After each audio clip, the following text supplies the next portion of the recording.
Pemirsa, kita akan memasuki Habar Nampanambayan. Dalam beberapa bulan ini, warga Banjarmasin dikhawatirkan dengan ancaman begal yang berkeliaran di beberapa ruas jalan. Bahkan sasarannya adalah di tempat-tempat yang jarang dilalui warga atau sepi. Menanggapi permasalahan ini, maka petugas kepolisian akan lebih ketat melakukan pengawasan maupun penertiban di ruas-ruas jalan di Banjarmasin, khususnya wayah malam hari yang biasanya dimanfaatkan begal untuk melancarkan aksinya di jalanan.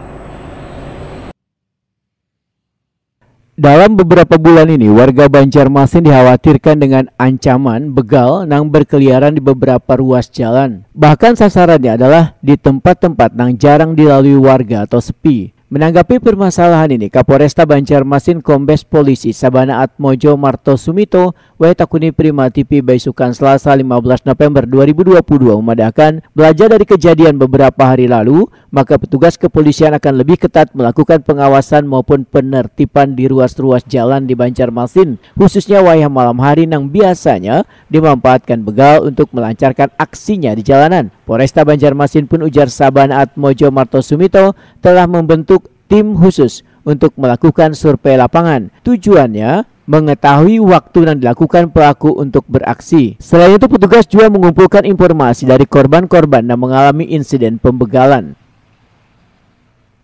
TKP, kemudian kita bikin tim khusus, kita profiling di mana jam berapa, mainnya jam berapa, korbannya siapa saja, seperti umurnya berapa. Alhamdulillah sudah mulai ketemu benang merahnya.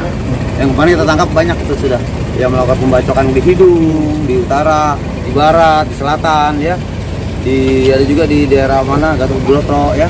Jadi semua sudah kita tangkapi semua. Kita tangkapi semua, kita proses, kita lagi runtut. Ada nggak hal-hal ini, kelompok lain lagi? Ya. Jamret sendiri gimana? Jamret sendiri sama juga. Mau kita langsung sudah ada tim. Sudah dibentuk tim berarti? Sudah, tim Macan. Jadi gabungan dari Polda, Polres, Polsek, bukan seluruh Kasal sudah terkoneksi. Ya, tim Macan Kasal namanya. Ya. Kemudian jika melewati tempat-tempat yang dirasa menakutkan ya ataupun sepi, bisa mendatangi kami. Ajak aja anggota Polsek. Ya, ke Polsek, tolong Pak dampingi kami.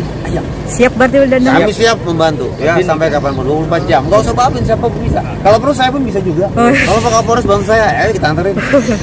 Ya, seperti itu. Jadi kita harus ramah humanis sama masyarakat, berikan pelayanan terbaik dan harus kerja ikhlas gitu. Kerja ikhlas. Sabana Atmojo Marto Sumito meminta kepada warga untuk tetap waspada wayah berada di luar rumah, terlebih melewati jalan-jalan rawan, dan jika merasa khawatir akan keselamatannya, warga bisa langsung menghubungi pihak berwajib untuk meminta pengawalan.